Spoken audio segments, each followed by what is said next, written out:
So he is committed to this, and I'm excited. Maybe he'll even, I don't know, he was on a panel, so maybe any of that will come into what we're talking about today. But even if it isn't, I'm sure he'll talk to you about it by yourselves. So, welcome. Yeah, if I slip into a little bit of like messy Italian, you'll know what's going on. This is not something I do normally. I've never been to Rome, but I was able to take my wife with me, which was really good news. So she got a little time away from our 4 kiddos, well-deserved time off.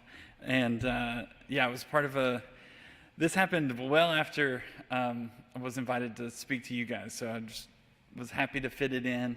And I'm back, and I don't feel too jet-lagged. But if I do fall asleep while I'm talking, somebody wake me up, please. That'd be great. It's great to see you. It's great to be with you, especially those joining us on Zoom. I meant to greet you last week. It's wonderful that we can be together even in this technological way. So just to recap a little bit from last week, our theme is how art transforms our faith. And I'm really curious, how we might, as Christians, try and recover a sense of wonder in our world.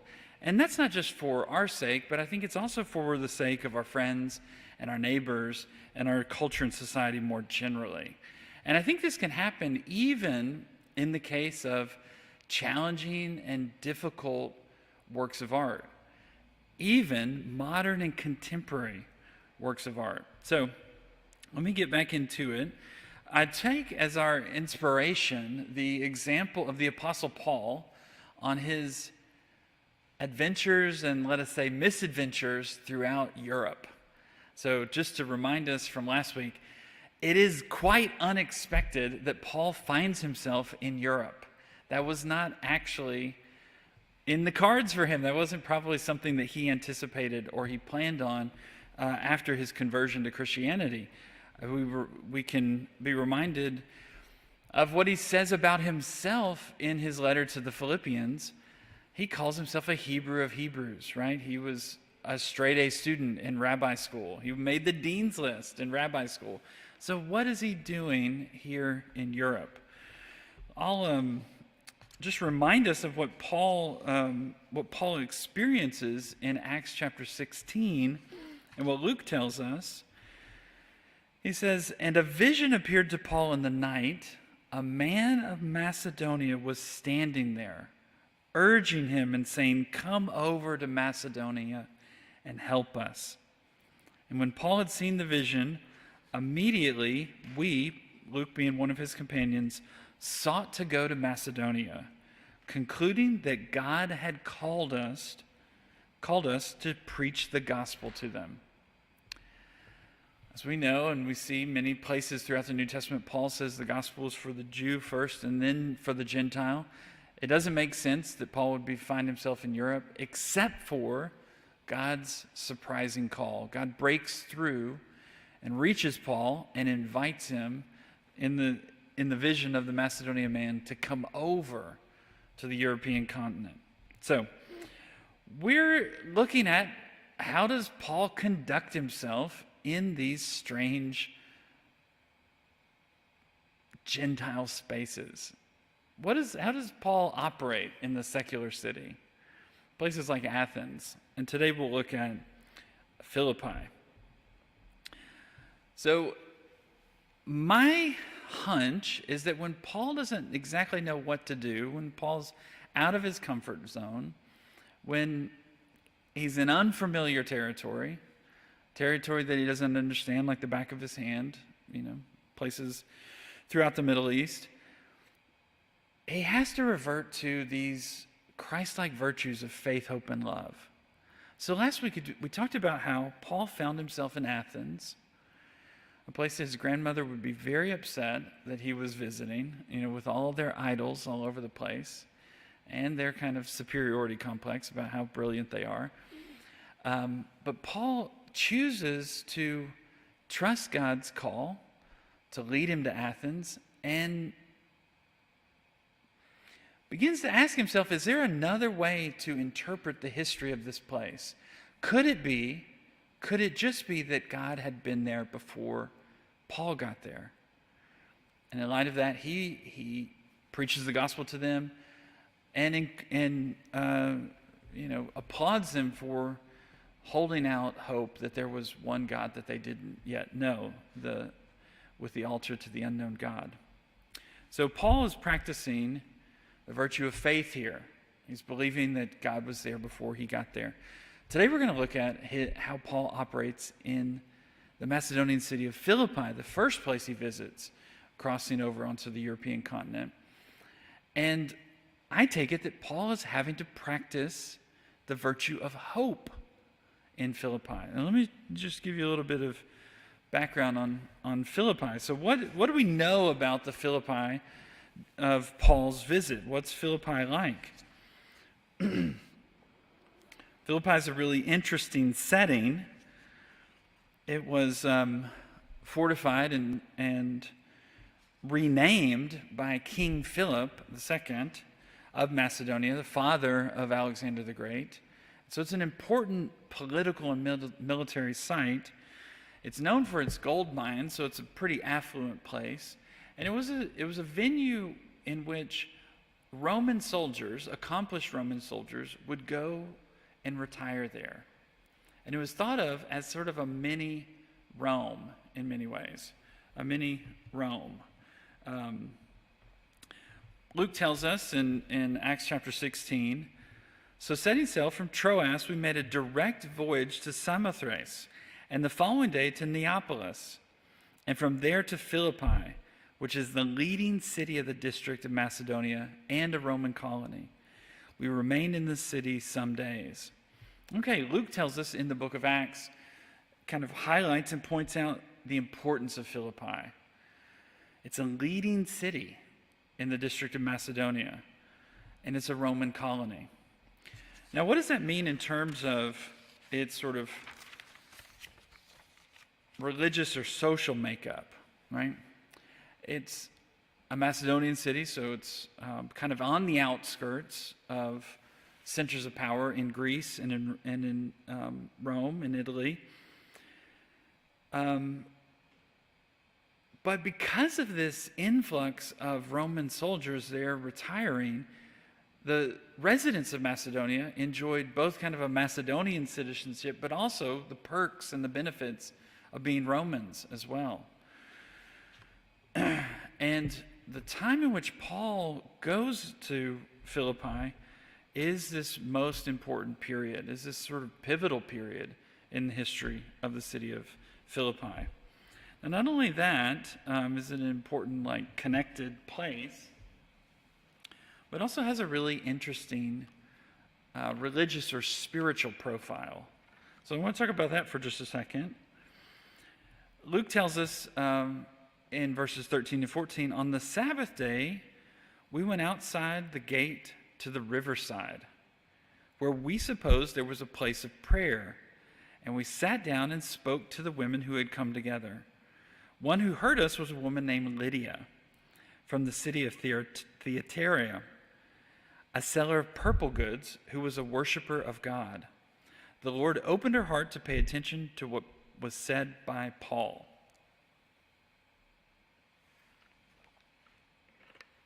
Now, if we slow down in our reading and pay close attention to the details that Luke includes here, there's a lot for us to consider. We know that when Paul visits a new place, his objective is to find the synagogue in that city, to go first to the synagogue and preach the gospel to the Jews there. And if there are God-fearing Gentiles, they're listening in, that's great too. But Paul will invest his energies first in the synagogue. And if he gets a good hearing, he'll build a church out of that positive reception. If he doesn't get a good hearing, just like we saw when he went to Athens, he'll move on and he'll start engaging Gentiles on their own terms and in ways that he can form connections with them about their religious understanding and the gospel that he's come to preach to them. What do we see when Paul gets to Philippi?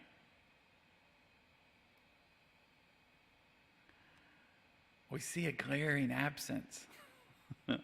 There is no synagogue in Philippi. There's no Jewish community waiting for Paul that he could just come and find himself at home and preach the gospel to them. When you look at the sermon that Paul gives in Acts 17 to the Athenians, he's not quoting scripture. He's quoting their poets and their philosophers. We contrast that with other sermons that we see in the book of Acts. When Paul is speaking to a Jewish audience, he'll quote the Old Testament at length. He'll quote whole psalms to them to say, hey, I know our sacred text. Let me assure you of that. So when I preach this Messiah who has come, I'm not making things up. I'm connecting this new gospel, this new message with everything that we know and everything that we understand before this point, everything from the Old Testament. That's what Paul's used to doing. He does that in Antioch. He does that wherever he goes.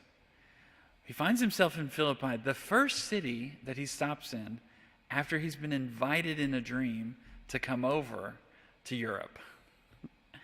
And he gets there, and the conditions on the ground are, let's say, less than ideal, right? There's no synagogue to start with, right? So Paul is really starting from scratch here. So what does Luke tell us? On the Sabbath day, they venture outside the city. They go out of the gates of the city to the riverside. Now, this is significant because we know that although you have all these Roman imports to the city of Philippi, bringing with them their practices, their customs, their religious understanding of the gods of the Greeks and the Romans, right? You can think of the 12 high gods of Mount Olympus, right? Zeus, Hera, on and on, right? Although they're bringing with them their Roman religion, what's called Romanitas, they're kind of out in the country a bit, right? They're kind of out in the wilderness of Macedonia, where lots of local religions, lots of local religious practices have intermingled. Philippi is this interesting hybrid of both kind of the official, the official government-sanctioned religion of Rome and a lot of wacky stuff from the country, okay? And some of that wacky stuff has to do with the two rivers that run through Philippi. Paul picks up on the fact that worship of river gods is pretty prevalent in this area. And so he says, with his companions, they suppose that there might just be a place of prayer outside the city, near the river. So they go down to the river to see what they might find, without a lot of expectation. And when they get there, what do they find, right? They find that there is a place of prayer, and that place of prayer is, in some ways, probably populated mostly by women. Now, just another little historical detail here. In order to constitute a synagogue, you need 13 Hebrew males, okay? So that's why scholars debate what this community down by the river actually was. Was it the raw materials that could become a synagogue? Are there some Jewish believers mixed in with this community? There's just a lot that Luke doesn't tell us, right? Luke's focuses on the fact that Paul sort of sets his expectations, sets his modus operandi aside, and he begins to work with the conditions on the ground. He goes to this place of prayer by the riverside, outside of the city, probably a little, it's happening outside the city, by the river. It's probably new and a little bit weird. It's probably not officially sanctioned. They're not meeting in the center of the city, right? All these sort of little details should tip us off to the fact that Paul is really working with something alternative, this alternative community, this fringe group, not at all what he's used to, right? So what happens? God moves upon Lydia's heart to receive the message that Paul and his companions preach. Paul comes down to this place of prayer. They're probably, they're probably pretty open. They're probably pretty available to new ideas. And he's like, well, let me throw out something maybe you haven't heard. Let me preach you the gospel that I was given, right? And God moves on Lydia's heart. Now, who is this person, Lydia? Well, Luke tells us in verse 15 that she was baptized and her household as well. Her household as well. She urged us, saying, if you have judged me to be faithful to the Lord, come to my house and stay. And she prevailed upon us. Okay. Of all the amazing people that Paul meets on his missionary journeys throughout wild places like Macedonia, Greece, and Rome, we don't have a lot of detail about individuals. When Luke focuses on this person of Lydia, we should take notice. We should pay attention. Here's a little icon representation of Lydia. So what do we know about Lydia? Well, we have her name, or do we? Luke tells us that she's named Lydia, and she's from the city of Thyatira, and she's a seller of purple goods. Now, the name Lydia is actually a place name in Asia Minor. It might not be her given name. It might actually be the case that is her slave name, that she was a slave at one time and she was named after the place that she came from. But we know that when Luke tells us she's a seller of purple goods, she has made a good living for herself, probably purchased her freedom, and has now taken her business savvy and know-how and become even more profitable. So Luke tells us her household, she prevailed upon the apostles. She is a woman of influence. She's a leader within this community. Now, I already told you that Paul needs 13 males to acknowledge a synagogue. He doesn't have that. He's used to a pretty dominant culture of male leadership in the synagogues where he grew up, in the world that he knew. And here he finds himself across the ocean, across the sea, in Europe, and lo and behold, God is working on the heart of this savvy businesswoman. And what does Paul do? It's like, let's baptize her. Let's do it. Let's go to her house. Clearly God is at work here. Clearly the Spirit is here before we got here. God can do anything, right? And so the community, the church in Philippi grows up around this woman, Lydia.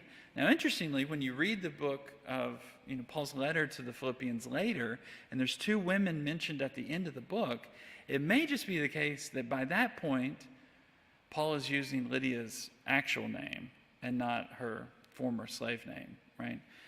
Luke, the sometime Roman historian, has to get all the place names and the details just right. But I want to take note of all these interesting details, and the fact that this is probably not at all the mission that Paul thought he would be working out. When he received that dream of the Macedonian man, he's probably thinking, oh, there's a synagogue there. My own countrymen, probably have, immigrated there. They're ready to hear the message. We can build a church really quickly using all the cultural know-how that I bring. He gets there and he has to completely learn a new script. He has to try new things. And he's working with Lydia. Now,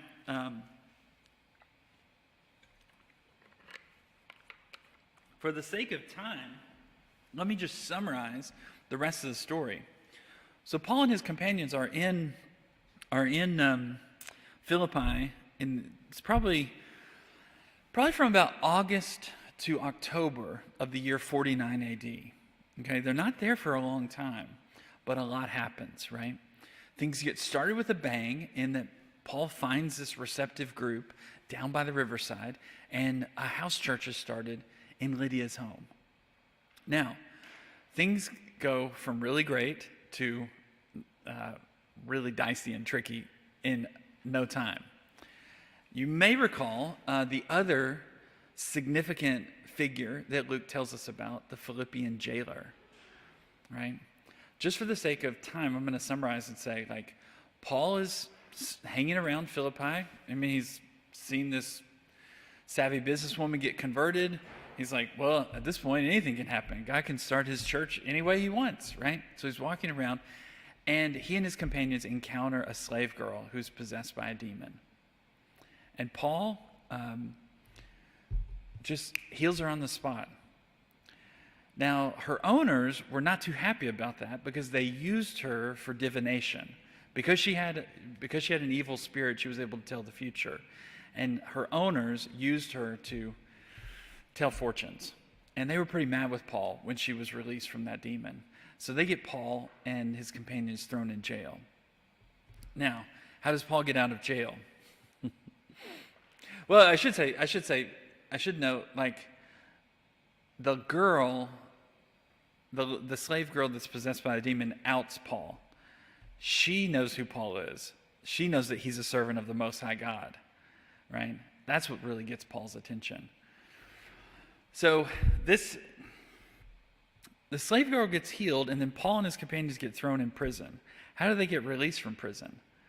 They don't have a lawyer. They don't get, no one lets them out on bail. If you recall, there's an earthquake, and the doors come open, right? Now, these are fascinating details, but I want to kind of dig down a little bit deeper just to note that like the Athenians in their altar to the unknown God, the Philippians have this concept of, maybe there's a God Most High above all these other gods. Maybe there's like a great big God that we don't yet know, right? That's another clue to the sort of, openness of this culture. But that God really needs to communicate, really needs to get their attention. And so when Paul and his companions are released from prison by an earthquake,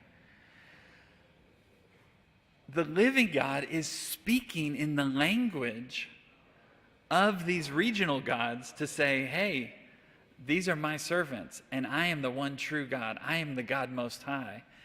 Not even Zeus can get people out of jail like this, but I can, right? So even the Lord is operating in this contextual way, kind of speaking the language on the ground, right? Some of those details we could easily miss. Now, what does all that mean? That means that Paul has found himself in this place and seen God do miraculous things. And that has to change and form his imagination. That has to shape and mold him.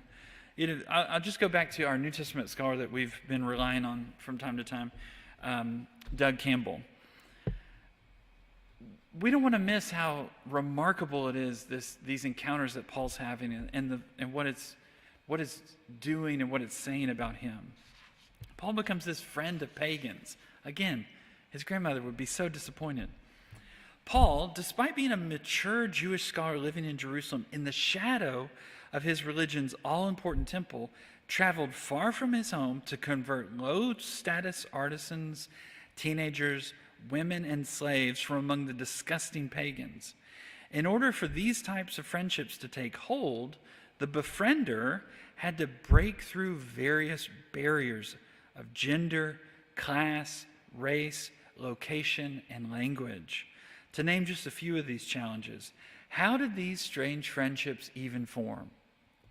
New Testament scholars are still, in the year 2022, scratching their heads about how someone so enculturated to be a Hebrew of Hebrews in Palestine can find himself in Macedonia making friends and winning souls to Christ. What Doug Campbell concludes is no one was too important or too unimportant to talk to and befriend for Paul. Paul was brought to Macedonia by a vision. he has to trust God in this moment. And he has to practice a lot of hope. He has to stay hopeful that God has a plan for bringing him to a place like Philippi. Now, I just want to zoom out just a bit and reflect. Later, Paul writes a letter to this church in Philippi, and he says things like, "Some indeed preach Christ from envy and rivalry, but others from goodwill. What then?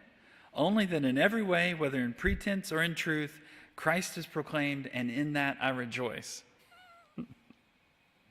I love this, okay? I love this. You're telling me Paul the apostle, who was ready to get in a fight with Peter, James, and John in Galatians, was ready to go toe-to-toe with the Gentiles, is just like looking for a debate, is now saying, hey, some people are preaching with good motives and some people are preaching with bad motives. Hey, I'm just glad they're preaching Christ, okay? I love it. I love it. I feel like we can see in the pages of the book of Philippians, a book all about joy, all that God has formed and done in the life of Paul to bring this rigid, kind of grumpy Hebrew of Hebrews to a place of just openness and possibility through things like his experiences in Philippi. So, just to summarize, Paul is acting with good hope. He's obedient to the call despite the conditions on the ground. These are not ideal. He focuses on the promising but alternative spiritual zones that he encounters. It's like, yeah, maybe we need to go outside the city. Maybe we need to go down to the river where people pray. What are they praying to? We're not sure. Let's talk to them about it. Let's see, right? And lastly, Paul has to change in the leadership culture he knows to work with and respond to what God's doing with Lydia. Okay, so I want us to venture back to the life of Paul because it's more interesting than we recall. It's more interesting than we remember. And sort of look at, well, how is he having to sort of flex and be transformed himself? Now, to kind of bring it into the realm of visual art, I want to think about the place of belief in contemporary art. Right? Paul has a belief that grounds his sense of hope. He can operate with hopefulness on the streets of Philippi and be open to whatever and however God would lead because he has a belief. His beliefs are firmly rooted. If God called him to Macedonia, there's probably a reason. I don't know what that reason is. Let's find out, right? That kind of openness. Now, in the history of art, like this example from Gysi that you can find in the Art Institute, the belief of the viewer is a given. The artist is making work for an ecclesial context, a church context, right? Where the artists and artisans can assume a great deal of belief on the part of their viewers, right? You can look at a great example like Pietro Perugino's Gallitzin triptych that's in the National Gallery in D.C. and see, Mary Magdalene and Jerome are represented here. There's so much going on in this beautiful Italian landscape. You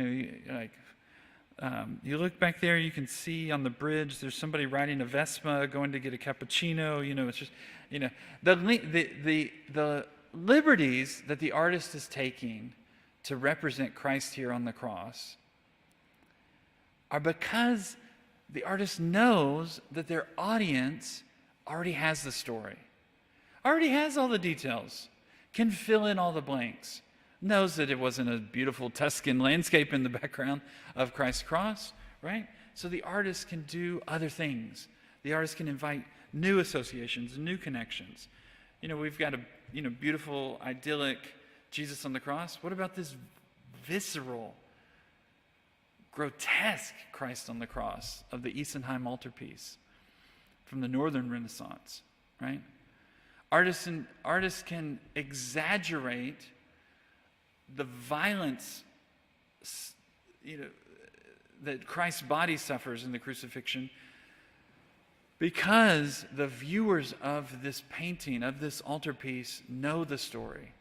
So the artist can emphasize things like the bodily pain that Christ experienced, coupled with the spiritual pain that no one can see, is more intense than we can imagine. So he can identify with your sufferings. That's what the artist is saying here. The history of depicting Christ on the cross, here's Francisco de Zurbaran's crucifixion that is in the Art Institute in Chicago that you can go see, makes the event of the crucifixion here an object of devotion, a pure object of devotion. All the history, all the detail, all the narrative is removed from the image, and the focus is here just on Christ's body hanging on the cross. Now, as we move forward in time, we get to the 19th century, and we get to artists like Manet. This is Christ mocked by the soldiers from 1865 that you can also see at the Art Institute.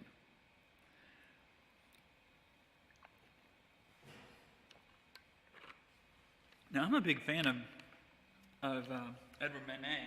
I like Manet's work quite a bit. But something's shifted here. Something's changed.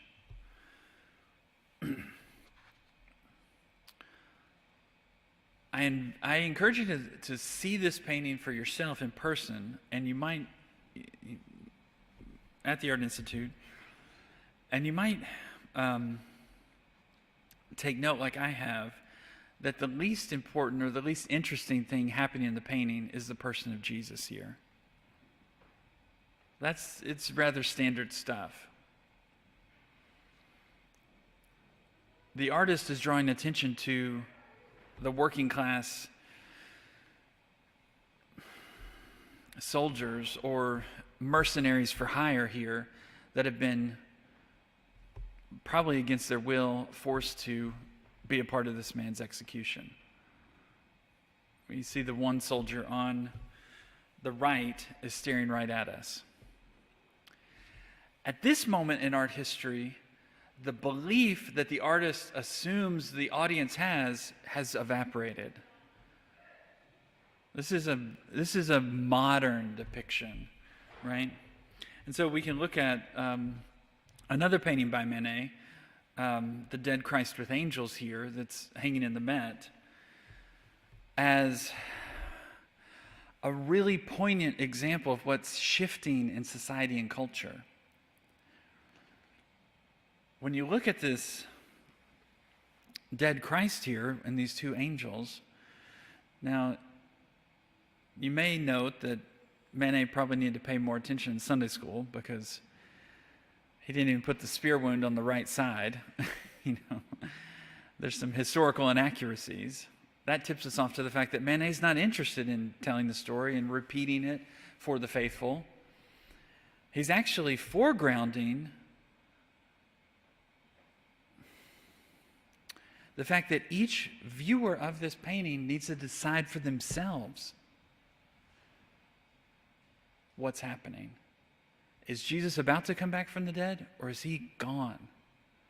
The two angels here show us either of those positions, right? You've got the one angel who's despairing over to the side, right?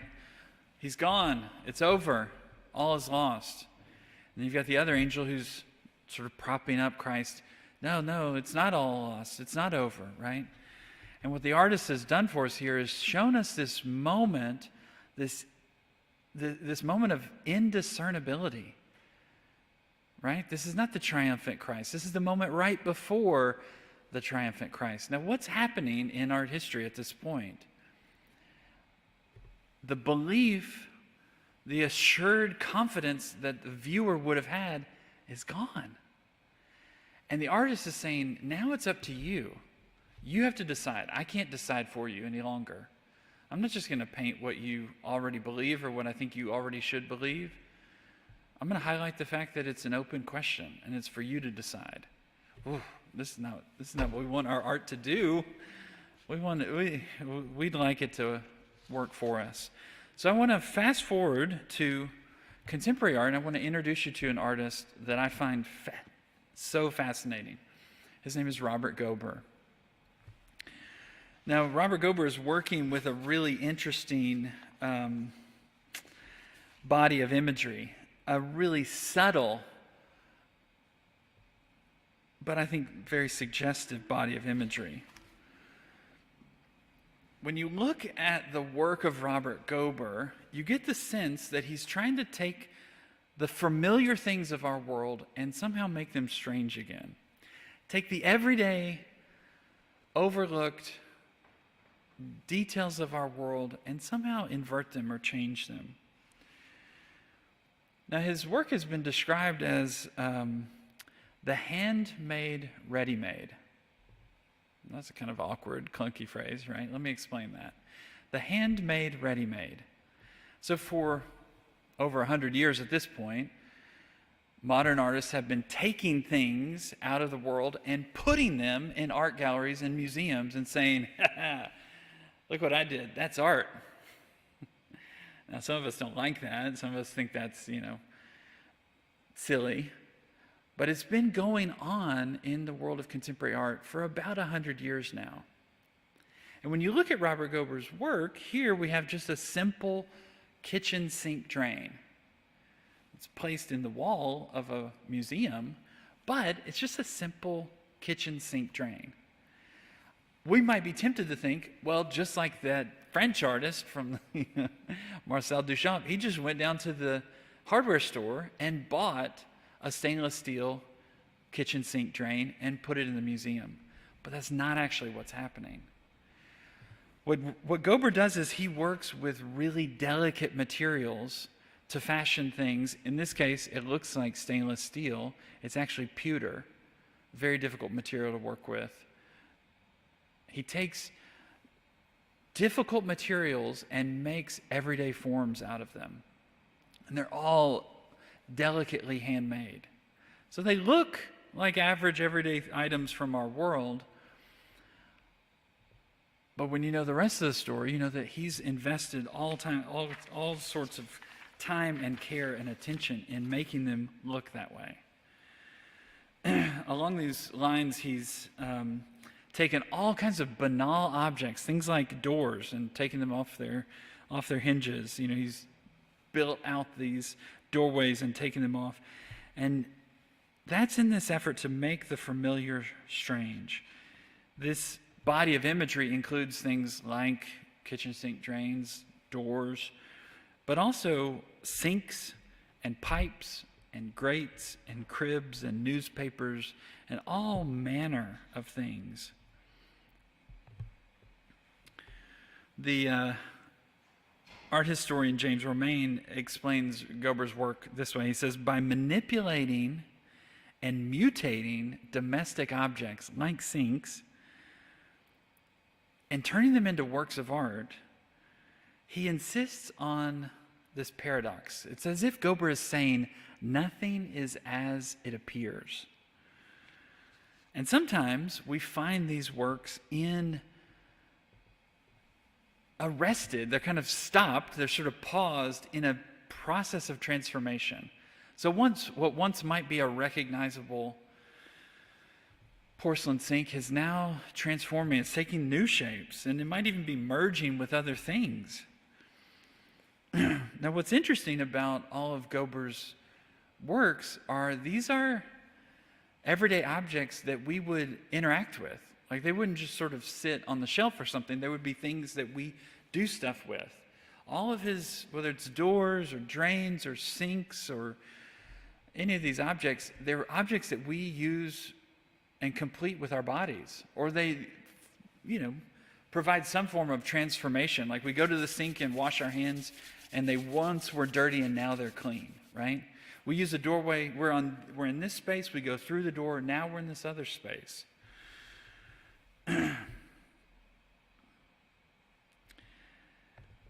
And what's interesting is that Gober is kind of working with a specific time period. You could call it sort of the American Gothic kind of time period. This is the 1950s. It's a time when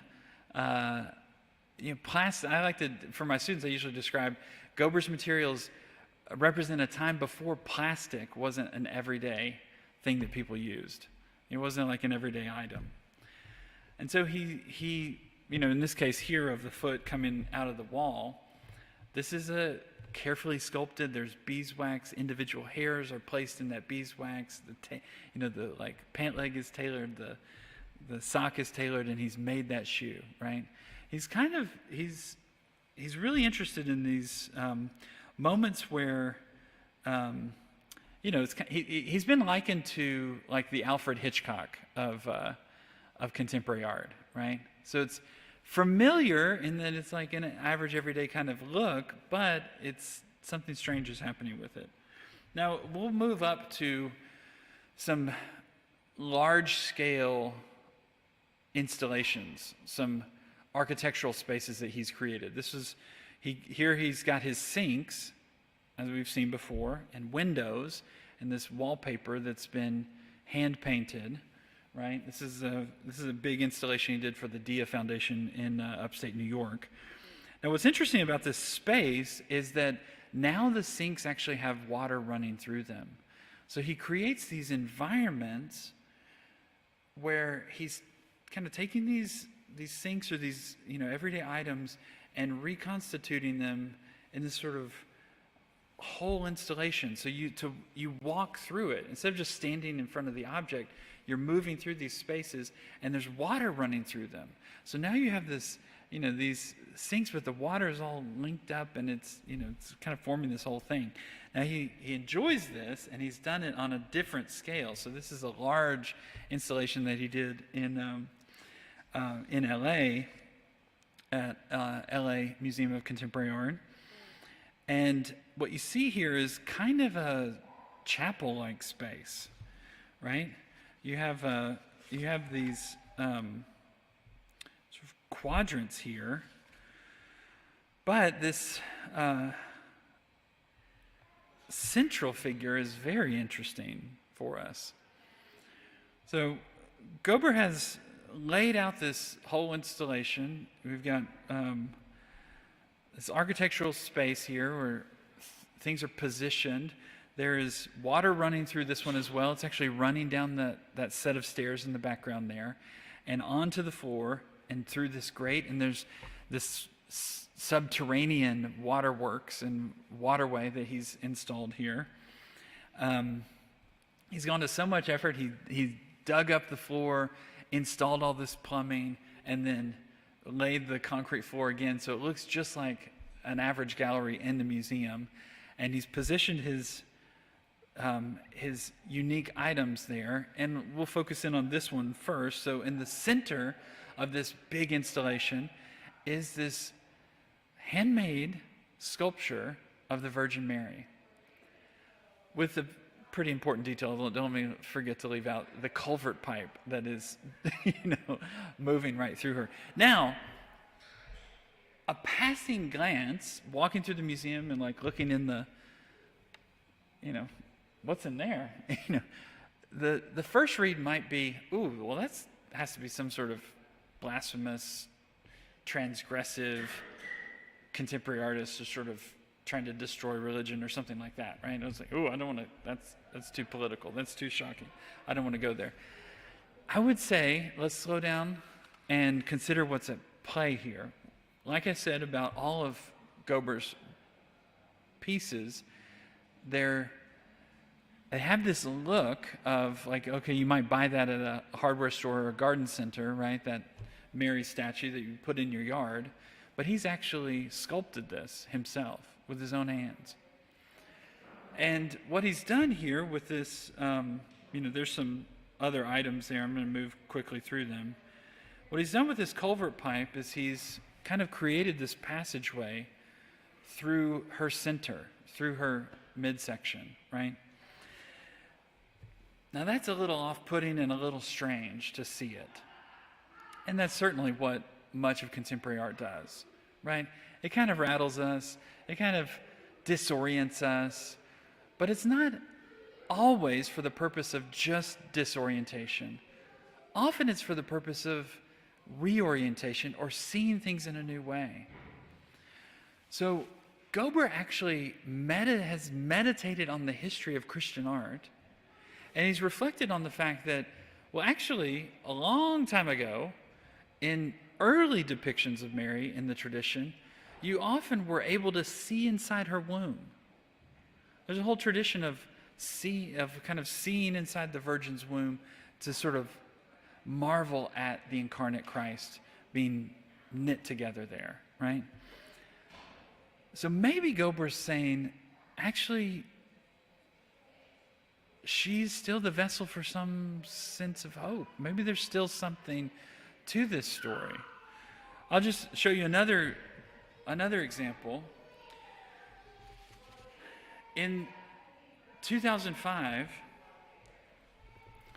Robert Gober reconstituted a New York City gallery and filled it with all of these objects.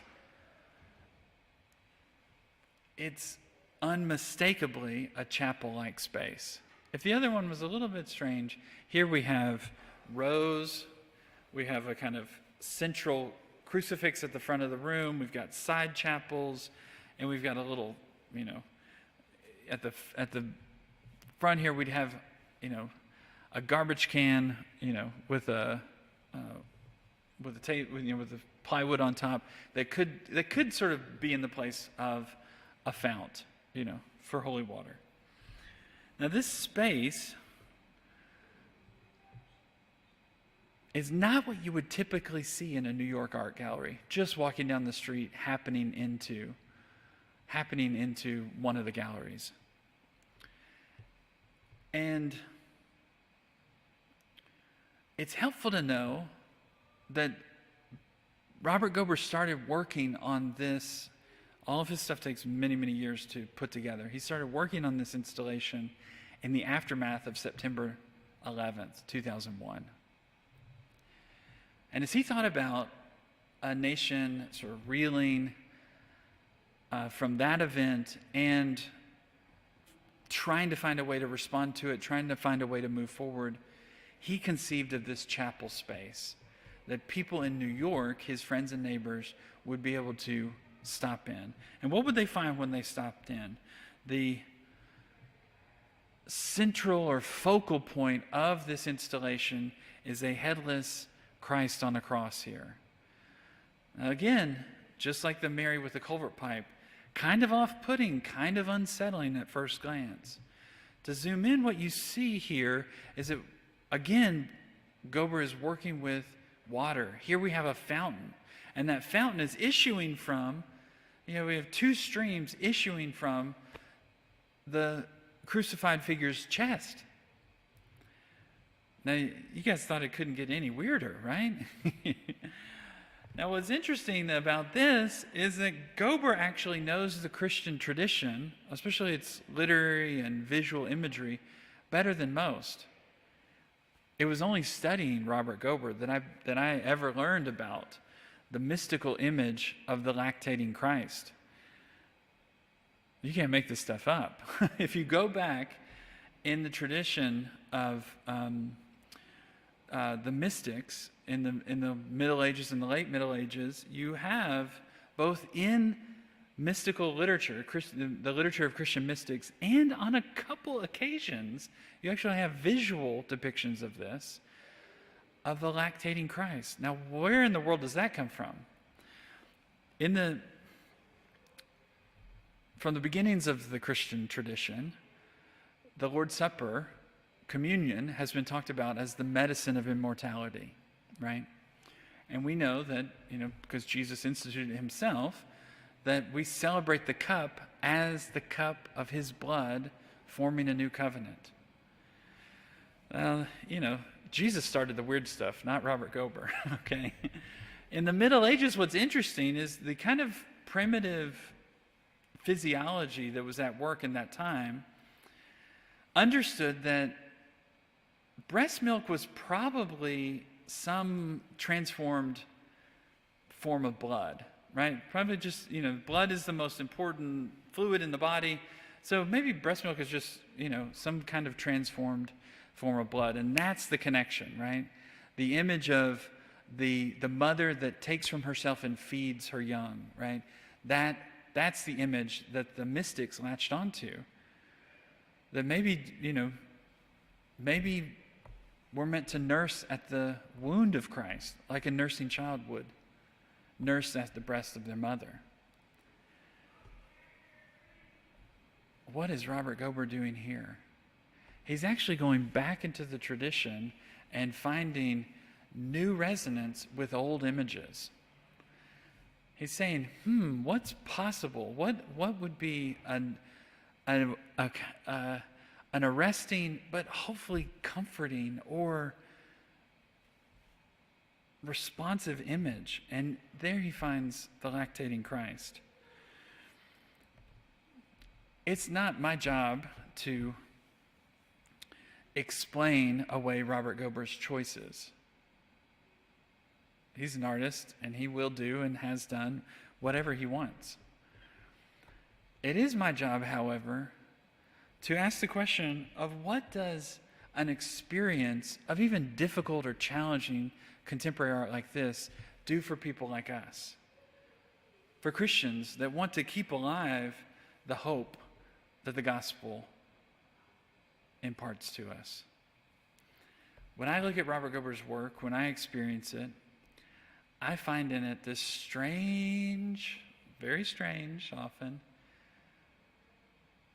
but hopeful expectancy. Maybe the story's not over. Maybe that's not all she wrote. Maybe there's something else that can happen here. So with Paul asking the Philippians, hey, can we shift our expectations? Can God do the impossible in Philippi? Maybe, just maybe. I think in the case of Robert Gober and work like his, we might find very challenging.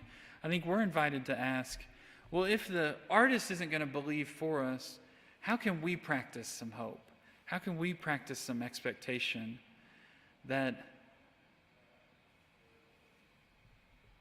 maybe the story isn't over? Maybe there's more to it. Maybe there's a chance to change. Maybe we can turn things around. Okay, that is my strange example for today of Robert Gober. Thank you for your willingness to look at it with me. I'm going to pause and see if anybody has a question or comment, but we've got to go to service here in just a minute. Thank you guys for listening so well.